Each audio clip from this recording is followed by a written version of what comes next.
கர்த்தருடைய பிள்ளைகள் கர்த்தரை அறியாம ஒரு காரியத்துல தீவிரமா இருக்காங்க. கர்த்தருடைய பிள்ளை கர்த்தரை அறிந்து ஒரு காரியத்துல தீவிரமா இருக்காங்க.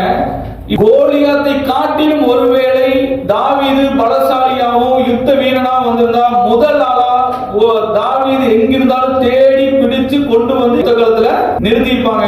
ஏன்னா இவங்க தீவிரமா இருக்காங்க. கோலியாத்துடைய பலத்தையும் கோலியாத்தினுடைய ஈட்டியையும் அவங்களுடைய சேவகரையும் அவங்ககிட்ட இருக்கிற ஆயுதத்தையும் பார்த்து பயந்து இதை மேற்கொள்வதற்கு இதை காட்டிலும் பலசாலி வேணும்னு இவங்க என்ன பண்ணிட்டு இருக்காங்க, தீவிரமா இருக்காங்க.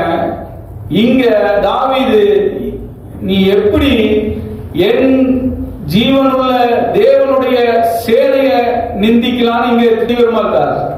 தாவீதோட சிந்தை கர்த்தருக்குள்ளாக இருக்கு. இவங்களோட சிந்தை பட்டயத்திலும் ஆட்களிலும் ஈட்டிலும் இருக்கு.